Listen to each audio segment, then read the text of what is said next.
اعوذ باللہ من الشیطان الرجیم بسم اللہ الرحمن الرحیم اللہم صلی علی محمد و آل محمد و اصحاب محمد و بارک علی کلہم اجمعین۔ یہ ضروری تو نہیں شہر کے لوگوں ہر بار، یہ ضروری تو نہیں شہر کے لوگوں ہر بار، میرا تمہارا لہو زینت بازار بنے۔ آؤ ایک فیصلہ کر لے شہر کے ایوانوں میں، جو بھی سوئے دار چلے شہر کا سردار بنے۔ اسٹیج پر تشریف فرما معززین، منتظمین جلسہ، ٹیم خان ذوالفقار صاحب، ٹیم مرزا راشد صاحب، میرے سامنے وفاؤں کی داستان چہروں پر سجائے، میرے شناسہ سالہ سال سے میرے قائد پر، ہماری جماعت پر مہربانیاں کرنے والے پر رونق چہروں، میرے نوجوانوں، بچوں، السلام علیکم۔ یہ اکٹھ جو الیکشن 8 فروری کو ہونے جا رہا ہے اس سلسلے میں ہے۔ یقیناً آپ سب کو یہ معلوم ہے کہ پاکستان ایک مشکل دوراہے پہ کھڑا ہے، جس کو ایک ناقبت اندیش حکومت نے اس نہج پر پہنچا دیا۔ آپ موازنہ کریں 18 اور 22 کے درمیان قیمتوں کا، ڈالر 100 کا تھا، پیٹرول 68 کا تھا، آٹا 25 کا تھا، چینی 35 کی تھی، غریب کا چولہا جل رہا تھا، اور اس کے ساتھ ہی میرے قائد نے غریب کے لیے 2 روپے میں روٹی بھی مہیا کی۔ آپ کو ادویات مفت مل رہی تھیں، ڈائلیسز آپ کے فری ہو رہے تھے، لیکن نہ جانے کیوں اس وقت کے ارباب اختیار کو معیشت کچھ اچھی نہیں لگی، اور ملک کی ایسی بگاڑ کر دی گئی کہ جس کو ہمیں فخر ہے کہ ہمارے قائد کے علاوہ کوئی سدھار نہیں سکتا تھا۔ تو وہ پاکستان جب تشریف لے آئے، یقیناً سختیاں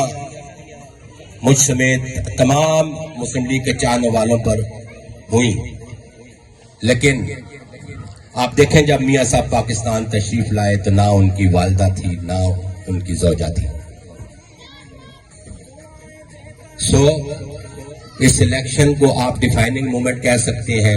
یہاں سے پاکستان کی سمت کا تعین ہونا ہے، خارجہ پالیسی درست ہونی ہے، داخلی امور جو ہیں وہ درست ہونے ہیں، اور ہمیں یقین ہے کہ حسب سابق، حسب روایت ہمارے قائد اس ملک کو اس گمبھیر حالت سے نکالیں گے، کیونکہ ان کے ساتھ ایک ٹیم ہے۔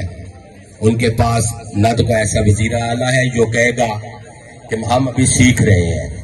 اور میرے پاس 200 بندوں کی ٹیم ہے۔ ان کو اگر سن لیں آپ کہ پاکستان میں 200 ارب کی چوری ہو رہی تھی، قرضے لیے جا رہے تھے، تو بھائی چلو بقول آپ کے ہم چور تھے، چوری بھی آپ نے بند کر دی 200 ارب کی، اور آپ نے بڑی شفاف حکومت کی، جتنے پاکستان کی تاریخ میں قرضے لیے گئے اتنے آپ نے قرضے لے لیے۔ تو پھر ایک یہ سوال بنتا ہے، آنڈی کیڑا کتا چٹ گیا، کدھر گئے وہ پیسے؟ وہ سیاسی نوسرباز اپنی گھریلو خواتین سے بھی ڈکیتیاں ڈلواتا رہا۔ تو مکافات عمل ہے، جو اس نے بویا ہے وہ کاٹنا ہے۔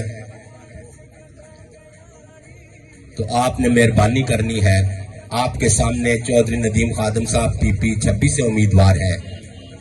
وہ پہلے بھی خدمت کرتے رہے ہیں، آپ سب ان کو جانتے پہچانتے ہیں، اور جو